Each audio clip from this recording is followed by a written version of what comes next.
उत्सव के रूप में जाना जाता है। पंचांग के अनुसार यह पर्व फाल्गुन मास के कृष्ण पक्ष की चतुर्दशी तिथि को मनाया जाता है।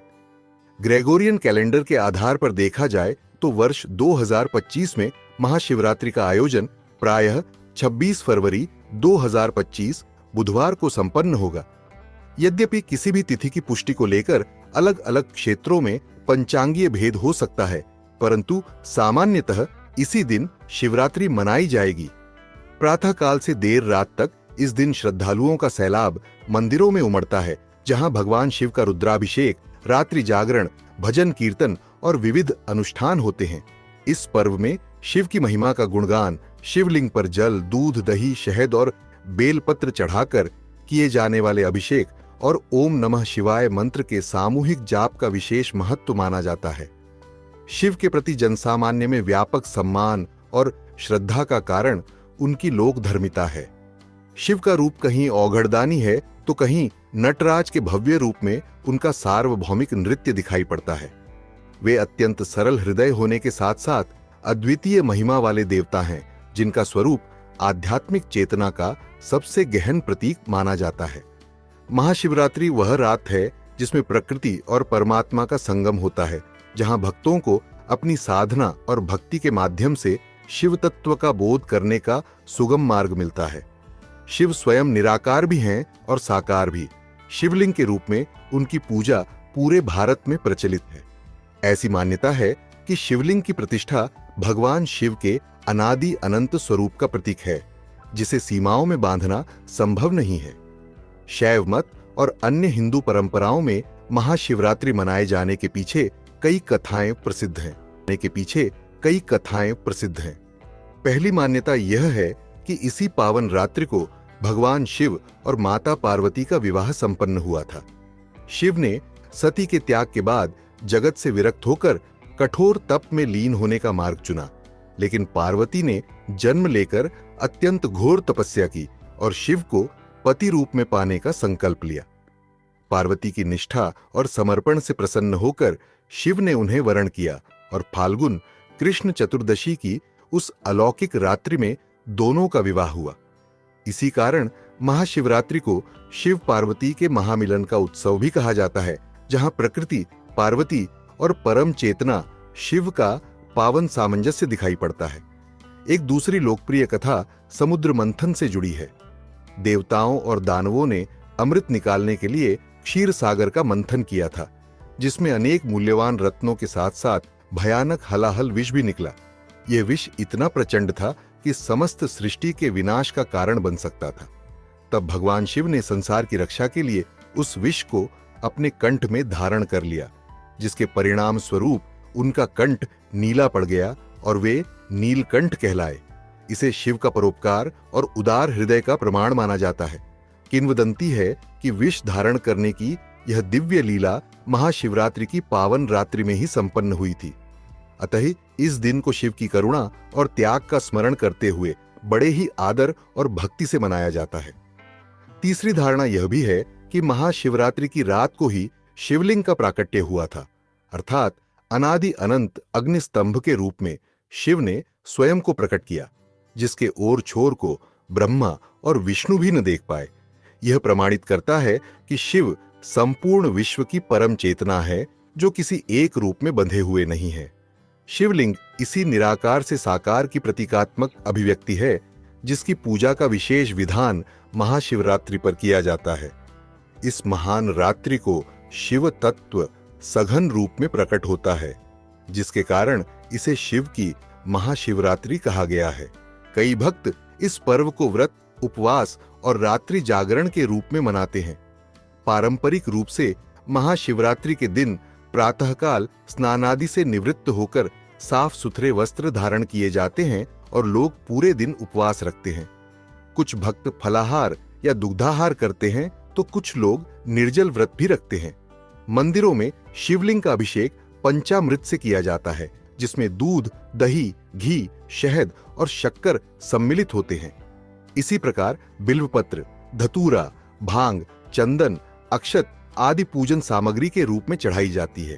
कहते हैं कि बिल्वपत्र भगवान शिव को अति प्रिय है और उसमें त्रिदलीय स्वरूप होने के कारण भी विशेष महत्व है। वह त्रिमूर्ति और त्रिगुणातीत शिव का प्रतीक होता है। महाशिवरात्रि की पूजा सिर्फ अनुष्ठानिक कर्मकांड तक ही सीमित नहीं है, बल्कि इसका एक गहरा दार्शनिक और आध्यात्मिक पक्ष भी है। शिव को नटराज कहा जाता है, जो सृष्टि के भयानक एवं सुंदर नृत्य के अधिपति हैं। उनका तांडव नृत्य विनाश का प्रतीक नहीं, बल्कि नवीकरण और पुनर्सृजन का संदेश देता है। शिव का संहारक पक्ष पुरातन और अनुपयोगी धारणाओं, दोषों, पापों तथा बाधाओं का अंत करके नवजीवन का मार्ग प्रशस्त करता है। उनके धारण किए हुए प्रतीकों, जटाओं में गंगा, माथे पर अर्धचंद्र, गले में सर्प और शरीर पर भस्म, सब मिलकर प्रकृति के साथ उनके सामंजस्य को रेखांकित करते हैं। जब शिवलिंग का अभिषेक करते हैं तो एक अर्थ में हम पंच तत्वों पृथ्वी, जल, अग्नि, वायु, आकाश का आभार प्रकट करते हैं और यह अनुभव करते हैं कि शिव उन सभी तत्वों से परे, लेकिन उनके आधार भी हैं।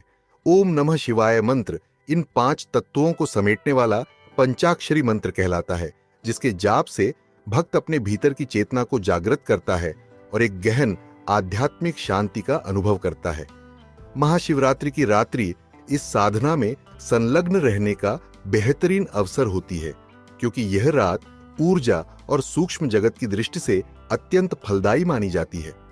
पौराणिक कथाओं के साथ साथ महाशिवरात्रि का बड़ा सांस्कृतिक महत्व भी है। पूरे भारतवर्ष में इस दिन शिवालयों और ज्योतिर्लिंगों पर बड़े बड़े मेलों का आयोजन होता है। विशेषतः काशी विश्वनाथ, वाराणसी, सोमनाथ गुजरात, श्रीशैलम आंध्र प्रदेश, महाकालेश्वर उज्जैन, त्र्यंबकेश्वर महाराष्ट्र, रामेश्वरम तमिलनाडु, काठमांडू स्थित पशुपतिनाथ नेपाल सहित 12 ज्योतिर्लिंगों में लाखों श्रद्धालु इस पावन पर्व पर दर्शन के लिए उमड़ते हैं। इन स्थानों पर रात्रि जागरण और जलाभिषेक का भव्य आयोजन देखने को मिलता है। सामूहिक रूप से शिव आराधना के समय हर हर महादेव के जयघोष की गूंज चारों दिशाओं में सुनाई पड़ती है, जिससे भक्ति और उत्साह का अनोखा वातावरण बनता है। महिलाओं में इस त्योहार की विशेष महत्ता है।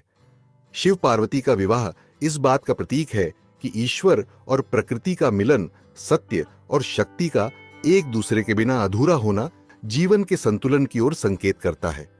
कुंवारी कन्याएं महाशिवरात्रि के व्रत का पालन इस कामना से करती हैं कि उन्हें भी शिव समान सात्विक और योग्य जीवन साथी मिले। वहीं विवाहित महिलाएं अपने दाम्पत्य जीवन में प्रेम, सौहार्द और समृद्धि बनाए रखने के लिए इस दिन शिव पार्वती का पूजन करती हैं। इस प्रकार पारिवारिक और सामाजिक स्तर पर भी यह पर्व प्रेम, त्याग और समर्पण की भावना को बल देता है। दर्शन और अध्यात्म की दृष्टि से देखा जाए तो शिव का रूप मानव के भीतर छिपी असीम चेतना का प्रतिरूप है।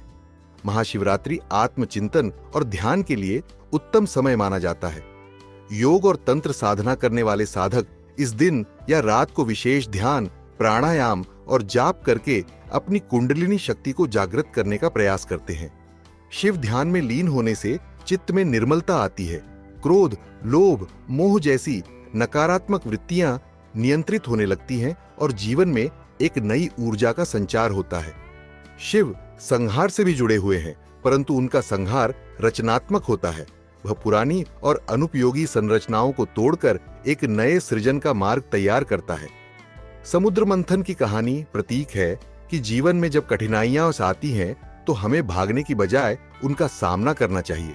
शिव की तरह विष को न उगलना है न निगलना है, बल्कि कंठ में थामकर उसे निष्प्रभावी करना है। आज के आधुनिक युग में अनेक प्रकार के मानसिक तनाव, प्रतिस्पर्धा, पारिवारिक उलझने और सामाजिक चुनौतियां हमारे सामने आती हैं। शिव की उपासना या उनके आदर्श हमें सिखाते हैं कि हम अपनी परेशानियों से हार न मानें, बल्कि उन्हें रोककर उनके दुष्प्रभाव से स्वयं को और दूसरों को बचाएं। इस दृष्टि से महाशिवरात्रि केवल एक धार्मिक अनुष्ठान नहीं है, बल्कि मनोवैज्ञानिक और आध्यात्मिक प्रेरणा का स्रोत भी है। भारत के अलावा विश्व के अनेक देशों में बसे हुए हिंदू और भारतीय मूल के लोग भी महाशिवरात्रि पूरी श्रद्धा से मनाते हैं। America, Britain, Canada, Mauritius, Fiji, Malaysia इत्यादि में शिव मंदिरों या हिंदू मंदिरों में इस दिन सामूहिक पूजा, रात्रि जागरण और शिव महिमा के भजनों का आयोजन होता है। भारतीय संस्कृति से जुड़े लोग चाहे जहां रहें, वे इस पर्व के माध्यम से अपने मूल धर्म और परंपराओं को जीवंत रखते हैं। यह पर्व प्रवासी भारतीयों को न केवल अपनी जड़ों से जोड़े रखता है, बल्कि स्थानीय लोगों को भी भारतीय संस्कृति की गहराई और शिव दर्शन से परिचित कराने का माध्यम बनता है। शिव की प्रतिष्ठा एक ऐसे देव के रूप में है जो सरलता से प्रसन्न हो जाते हैं और अपने भक्तों पर वरदान की वर्षा करते हैं, इसलिए उन्हें आशुतोष कहा जाता है। अपने भक्तों को सभी प्रकार से परिपूर्ण करने वाले शिव आस्था और आचरण के मध्य एक दृढ़ सूत्र की तरह जुड़े हैं। उनका रूप कहीं योगी का है तो कहीं गृहस्थ का। यही द्वैत उनके स्वरूप को सार्वभौमिक बनाता है। उनकी जटाओं में मां गंगा का वास, मस्तक पर चंद्रमा, गले में सर्प, हाथों में डमरू, तीसरा नेत्र, सभी प्रतीक मिलकर यह दर्शाते हैं कि शिव समस्त चेतन अचेतन जगत के अधिपति हैं। इसीलिए उनकी अर्चना का फल हर व्यक्ति को अपने जीवन स्तर और प्रयोजन के अनुसार प्राप्त होता है। महाशिवरात्रि का व्रत आध्यात्मिक लाभ के साथ साथ स्वास्थ्य के लिए भी हितकर माना जाता है। फाल्गुन का महीना ऋतु परिवर्तन का समय होता है, जब सर्दी कम होने लगती है और बसंत के आगमन का संकेत मिलता है। ऐसे समय में यदि शरीर को एक दिन का उपवास दिया जाए तो पाचन तंत्र को विश्राम मिलता है। शरीर की अतिरिक्त ऊर्जाएं मस्तिष्क और हृदय की ओर केंद्रित होती है, जिससे हम मानसिक रूप से अधिक सतर्क हो पाते हैं। यही कारण है कि इस पर्व पर रात भर जागरण और प्रातः काल में फिर से जलाभिषेक का विधान बना है। आध्यात्मिक दृष्टि से जागरण का अर्थ सिर्फ सोने न सोने से नहीं है, बल्कि अपने चित्त की अज्ञान निद्रा से जागना भी है। महाशिवरात्रि के दिन कुछ महत्वपूर्ण उपाय करने चाहिए। इस दिन विशेष रूप से गौमाता की सेवा करने से विशेष फल प्राप्त होता है। दोस्तों, शास्त्रों में गाय को माता कहा गया है और समस्त देवी देवता भी इनका पूजन करते हैं। गायों के 6 अंग गोबर, मूत्र, दुग्ध, दधि और घृत ये अत्यंत पवित्र और शुद्धि के साधन भी हैं। गोबर से बिल्व वृक्ष उत्पन्न हुआ, उसमें लक्ष्मी विद्यमान है, इसलिए इसे श्रीवृक्ष कहा जाता है।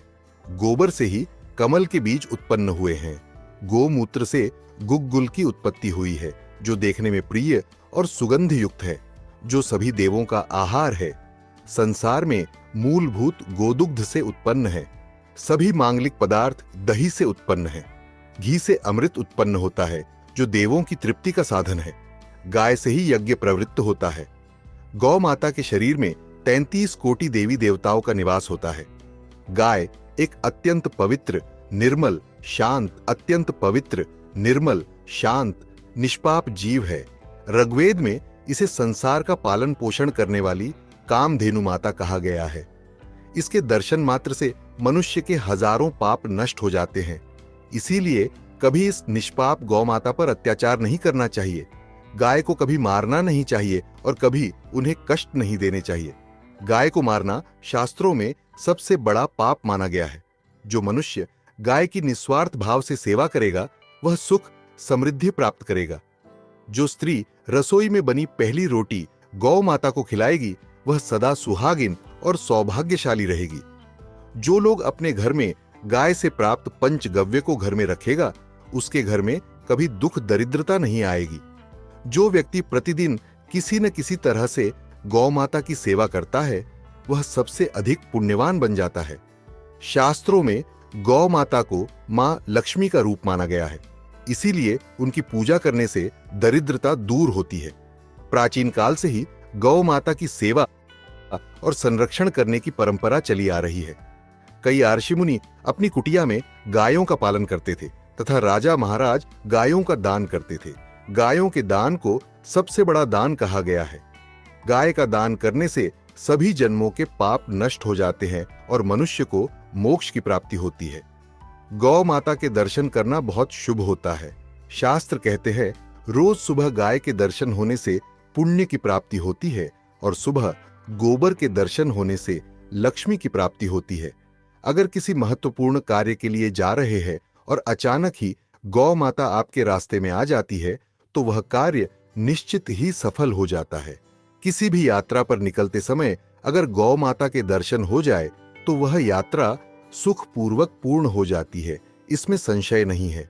कुंडली में यदि पितृ दोष होता है तो अन्य उपायों के साथ साथ गौ माता को प्रतिदिन रोटी और घास खिलाने से लाभ होता है और पितृ दोष से मुक्ति मिलती है। इसी तरह कुंडली में यदि शनि की 7.5 या महादशा है तो हर शनिवार और अमावस्या को काले रंग की गाय को घास या रोटी खिलाएं और उसकी पूजा करें, इससे शनि दोष कम होता है। गौमूत्र यानी कि गाय का मूत्र बहुत ही उपयोगी, पवित्र और स्वास्थ्य की दृष्टि से अत्यंत हितकारी होता है। आध्यात्मिक दृष्टि से तो गौमूत्र का महत्व है ही, साथ ही वैज्ञानिक और स्वास्थ्य की दृष्टि से भी गौमूत्र के बहुत से लाभ बताए गए हैं। गौमूत्र में बहुत से खनिज पदार्थ और स्वास्थ्यवर्धक तत्व होते हैं जो हमारे शरीर की शुद्धि करते हैं और बहुत से रोगों से भी बचाते हैं। साथ ही गौमूत्र छिड़कने से वातावरण में शुद्धता और पवित्रता व्याप्त हो जाती है। इसीलिए हमारे शास्त्रों में शरीर को निरोगी रखने के लिए प्रतिदिन गौमूत्र का सेवन करने तथा घर में गौमूत्र छिड़कने के लिए कहा गया है। कुंडली में शुक्र ग्रह की स्थिति को मजबूत करने के लिए ज्योतिष शास्त्र के अनुसार सुबह के भोजन में सबसे पहली रोटी निकालकर एक सफेद गाय को खिलाना शुभ माना जाता है। अगर कुंडली में बुध ग्रह कमजोर है या किसी कारण इसके दुष्प्रभाव झेलने पड़ रहे हैं तो हर बुधवार के दिन गाय को हरा चारा खिलाना शुरू कर दें। इससे बुध से जुड़े दुष्प्रभाव दूर होंगे और आपको तमाम समस्याओं का हल मिल जाएगा। अगर कुंडली में मंगल दोष है जिसके कारण आपके जीवन में कई तरह की परेशानियां हैं तो लाल रंग की गाय की सेवा करें।